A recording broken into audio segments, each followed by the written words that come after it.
পবিত্র রমজান মাস চলছে, রমাদানের আজ দ্বিতীয় জুমা।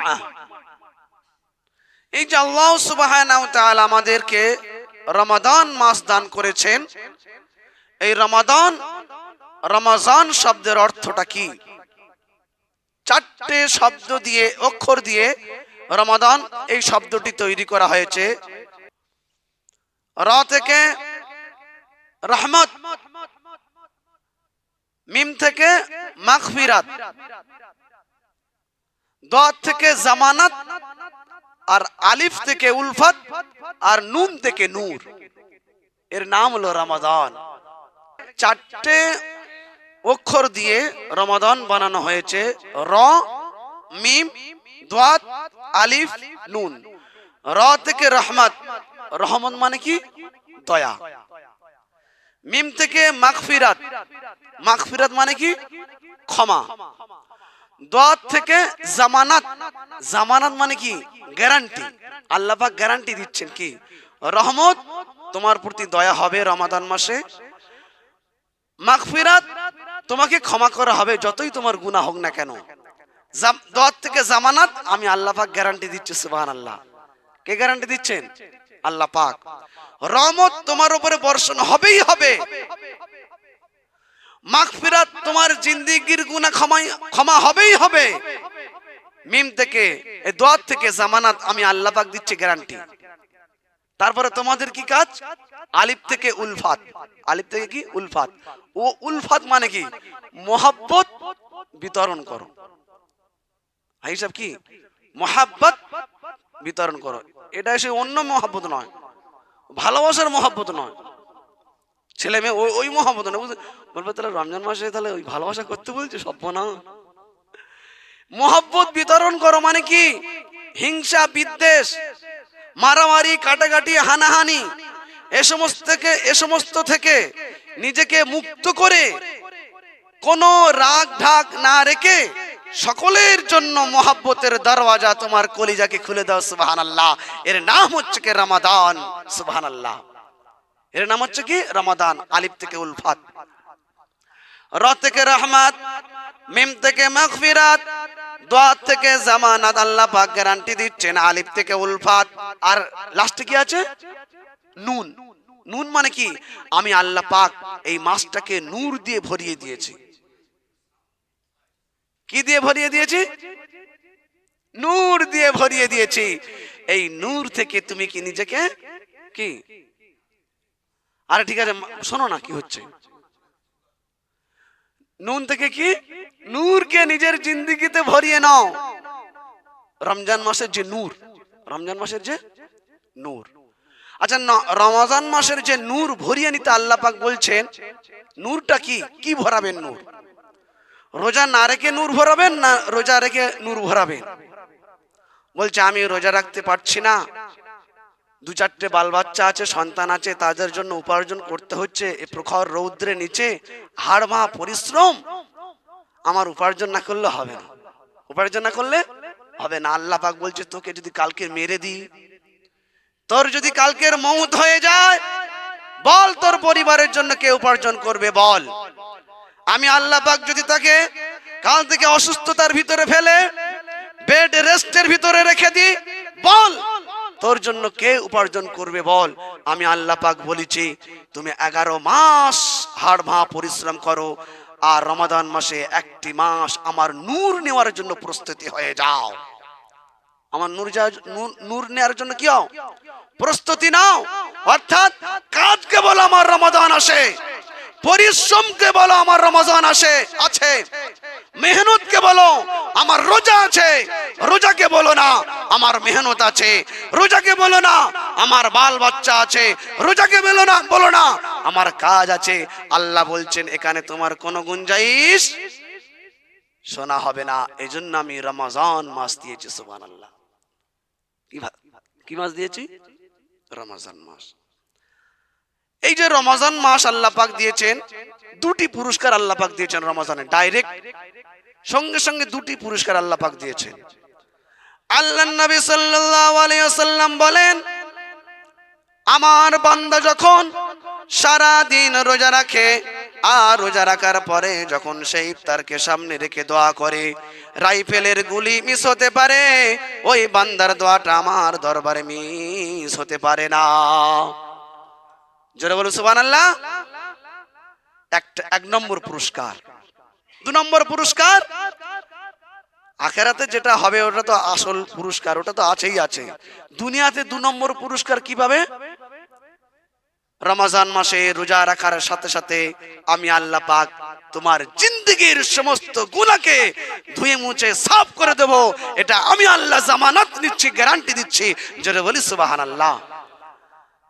সারাদিন রোজা রাখার পরে যখন বান্দা রোজা ভাঙে, আল্লাহ পাক বলছেন আমি জামানত নিচ্ছি, এজন্য নাম দিয়েছে রমজান। তোমার জিন্দেগীর সমস্ত অপরাধকে ধুয়ে মুছে সাফ করে আল্লাহ পাক, আমি আল্লাহ পাক সব কিছুকে আমি আল্লাহ পাক তোমাকে সুন্দরভাবে আবার সাজিয়ে গুছিয়ে তোমাকে ফুলের মতন আবার মাসুম করে দিয়ে সুবহানাল্লাহ। এর নাম রমজান। এই পুরস্কার পাওয়া যাবে। এই পুরস্কার কি পাওয়া যাবে? এই যে রমজান মাস আল্লাহ সুবহানাহু ওয়া তাআলা আমাদেরকে দিয়েছেন, আমরা অনেকে বিভিন্ন কারণবশত যেগুলো ইসলামের খাতায় গ্রহণযোগ্য নয়, আমরা রোজা রাখতে পারছি না। এর আগেও বলেছি আমি সুস্থ আছি। এ সম্পর্কে শরিয়াহ কি বলেছে? আল্লাহ নবী সাল্লাল্লাহু আলাইহি ওয়াসাল্লাম বলছেন, আল্লাহ নবী বলেন, কেউ যদি রমজান মাসে ইচ্ছাকৃতভাবে রোজা ভেঙে দেয়, রোজা তোড়ে দেয়, রোজা না রাখে, কেউ যদি রোজা হাত ছাড়া করে দেয়, শুকরের গোশত খাওয়া যেমন হারাম, রোজা না রেখে দিনের বেলা পানাহার করা, দিনের বেলা কিছু খাওয়া শুকরের গোশত খাওয়ার মতো হারাম করে দিলাম। জোরে বলো সুবহানাল্লাহ। তব আস্তাগফিরুল্লাহ, নাউযুবিল্লাহি মিন যালিক।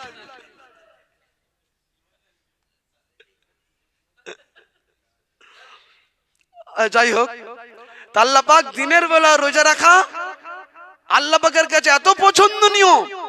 বান্দা যদি দিনের বেলা রোজা না রাখে, অসুস্থতা, রোজা রাখার ক্ষমতা নেই, ডাক্তার বলেছেন রোজা যদি তুমি রাখো ভীষণ শয্যায় পড়ে যেতে পারো। আরে বাবু খামোশ হয়ে এত কথা কেন বাবা? অসুস্থতার ভিতরে পড়ে যেতে পারো, সেক্ষেত্রে গুঞ্জাইশ রয়েছে, একে বলে ফিদিয়া দিতে হবে। কি ফিদিয়া? কিন্তু তোমার শরীর সুস্থ আছে, তুমি কাজ কাম মেহনত সব করতে পারছো, আর কাজের বাহানা করে দিনের বেলা খাবে, ওই মনে করো না ওটা ভাত খাচ্ছে না শুকরের গোশত খাচ্ছে, নাউযুবিল্লাহি মিন যালিক। এই জন্য মহতরম দোস্ত বুজুর্গ, আমাদেরকে রমজানের কদর এত দামি, আল্লাহ পাক এর গুরুত্ব এত দিয়েছেন, আল্লাহ পাক বললেন কেউ যদি নামাজ পড়ে, যে হাদিসটা আমি প্রথমে আপনাদেরকে শুনিয়ে দিয়েছি, as-সাওমু লি ওয়া আনা আজজি বিহি, নামাজ পড়লে তার সওয়াব ফেরেশতারা লেখে, হজ করলে তার সওয়াব ফেরেশতারা লেখে, কোরআন তেলাওয়াত করলে তার সওয়াব ফেরেশতারা লেখে, দান খয়রাত সাদকা করলে তার সওয়াব ফেরেশতারা লেখে। আল্লাহ পাক বললেন, এ রোজাদারওয়ালারা, তোমরা যখন রোজা রাখবে আমার ফেরেশতারা তোমাদের সওয়াব লিখবে না।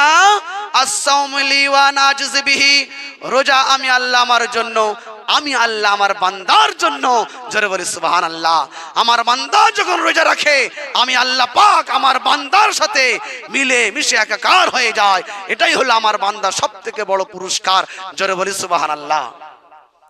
রোজার পুরস্কার কি? রোজার পুরস্কার কি? আল্লাহকে পাওয়া, আল্লাহ তার হয়ে যায়। কেউ যদি নামাজ পড়ে তার পুরস্কার সওয়াব ফেরেশতারা লিখে দেয়, হজ করলে তার পুরস্কার ফেরেশতারা লিখে দেয়, কোরআন তেলাওয়াত করলে তার পুরস্কার ফেরেশতারা লিখে দেয়, আর যত রকম নেক আমল রয়েছে বান্দা যখন করে তার সওয়াব ফেরেশতারা লিখে, এটা আমাদের জানা আছে। আর রোজার নেকি ফেরেশতারা লেখে না, রোজার নেকি আল্লাহ পাক তার হয়ে যায়, আল্লাহর কুদরতি পদ্ধতি দিয়ে সেটা লেখা হয়। সুবহানাল্লাহ। রোজা এমন এক দামি ইবাদত, রোজা রাখতেই হবে। রোজার এই বিষয়টা মোটামুটি বুঝে এলো। এবার আসছে তারাবিহ। তারাবির নামাজ, এটা এতটা গুরুত্বপূর্ণ, প্রত্যেকটা সাহাবা আজমাইন রাদিয়াল্লাহু তাআলা আনহুমরা তারাবির নামাজ পড়েছিলেন। এবার আমাদের ভিতরে অনেকে মতানৈক্য করে যে 8 রাকাত তারাবি না 20 রাকাত তারাবি, সে বাহাসে ডিবেটে আমি যাচ্ছি না। এতটুকু বোঝাচ্ছি যে 8 রাকাত এটাও হাদিস দ্বারা প্রমাণিত, 20 রাকাত 20 রাকাত এটাও হাদিস দ্বারা প্রমাণিত। কারণ আমিরুল মুমিনিন খলিফাতুল মুসলিমিন হযরত ওমর রাদিয়াল্লাহু তাআলা আনহু তিনি সারা জীবন ভোর 20 রাকাত 20 রাকাত তারাবিহ পড়েছিলেন এবং অন্যান্য সাহাবাদেরকে ওসিয়ত করেছিলেন যে তোমরা 20 রাকাত তারাবি পড়বে। এবার আমরা 8 রাকাত পড়বো না 20 রাকাত পড়বো, সওয়াবের দিকে লক্ষ্য রাখলে আমরা বুঝতে পারবো। তিরমিজি শরীফের হাদিসে এসেছে আল্লাহর নবী সাল্লাল্লাহু আলাইহি ওয়াসাল্লাম বলছেন,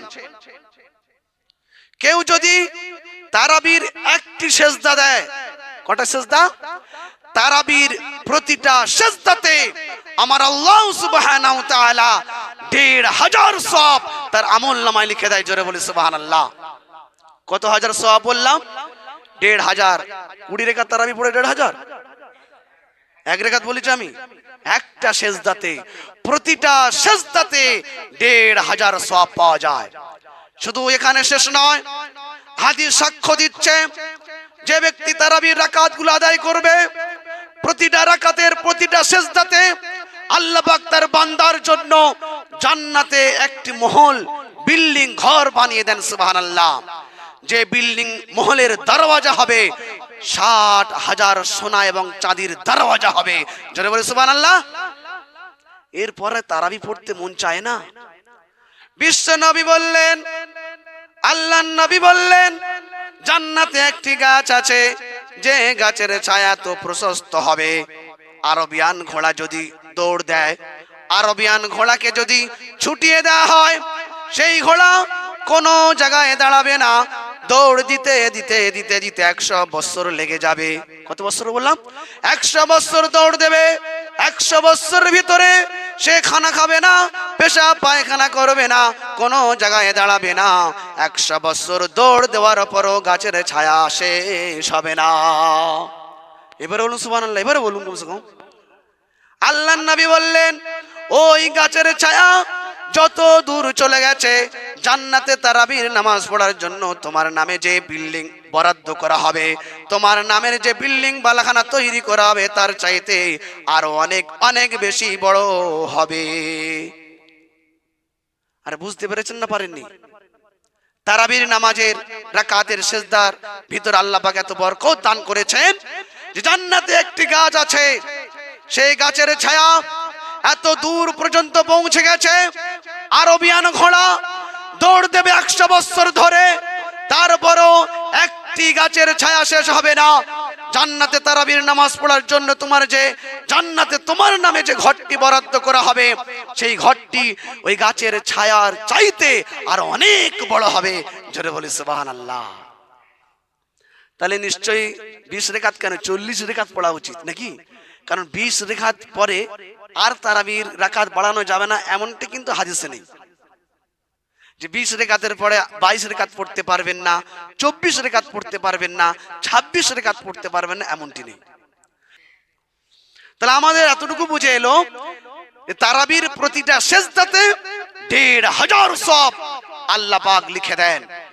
তারাবির প্রতিটা সেজদাতে তার নামে জান্নাতে একটি মহল বানানো হয়, যে মহলে ৬০,০০০ সোনা এবং চাঁদির দরওয়াজা থাকবে।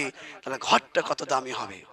আচ্ছা, আজ যদি আমি এলান করি, এমনি বলছি ২০ টাকা করে দান দিচ্ছেন না, বাদ দিলাম, আমি বলছি আপনাদেরকে ১৫০ টাকা করে দেবো। তারাবির নামাজ পড়বেন, প্রতিটা সেজদাতে ১৫০ টাকা, আর প্রতিটা সেজদাতে ৬০ করে ঢুকেছে।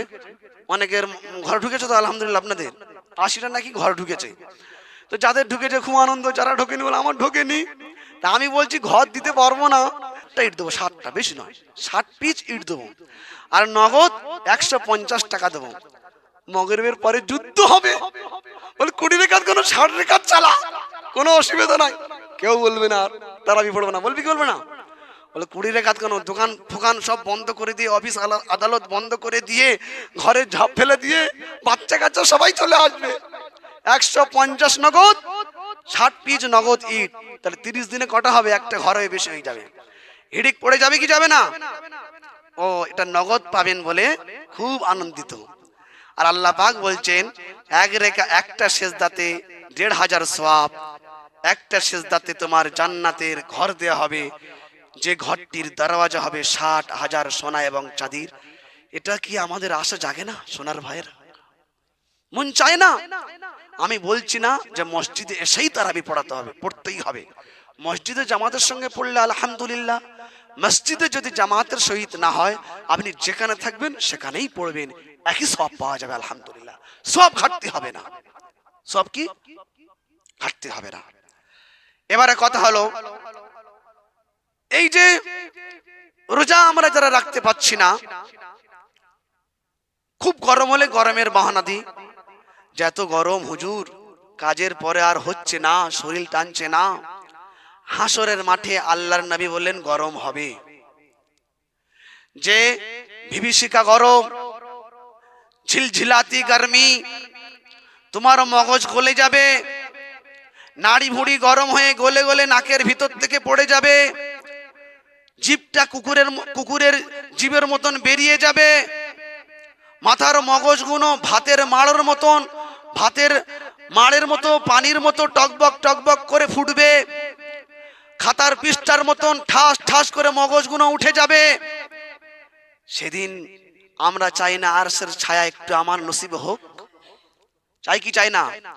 আল্লাহর নবী বলেছেন সেদিন এমন গরম হবে, এমন ঝিলঝিলাতি গরমি হবে, এমন তোমার গরম লাগবে যে গরমের কারণে তোমার জিভটা এতটা লম্বা হয়ে যাবে যে জিহ্বার ওপরে 18 জন মানুষ দাঁড়াতে পারবে। হাদিসটা শুনেছেন কোনোদিন? আল্লাহর নবী বলেছেন হাসরের মাঠে এত গরম হবে, ঝিলঝিলাতে এত গরমি হবে, সূর্যটা এত তোমার নিকটে চলে আসবে, জিভটা কুকুরের মতো নয়, আরো বড় হয়ে বেরিয়ে যাবে। ওই জিহ্বার উপরে 18 জন মানুষ আরামে দাঁড়িয়ে থাকতে পারবে, কোনো অসুবিধা হবে না। বিশ্ব নবী বললেন এই আযাব থেকে তুমি যদি বাঁচতে চাও, এই গরমি থেকে তুমি যদি বাঁচতে চাও, এই খোদার গজব থেকে তুমি যদি বাঁচতে চাও, তোমাদের উপরে একটি মাস দেয়া হবে, যে মাসের নাম হলো রমজান মাস। এই রমজান মাসে যারা রোজা রাখবে আল্লাহ পাক এই গরমি থেকে তাদেরকে হেফাজত করে রেখে দেবেন। জোরে বলুন সুবহানাল্লাহ।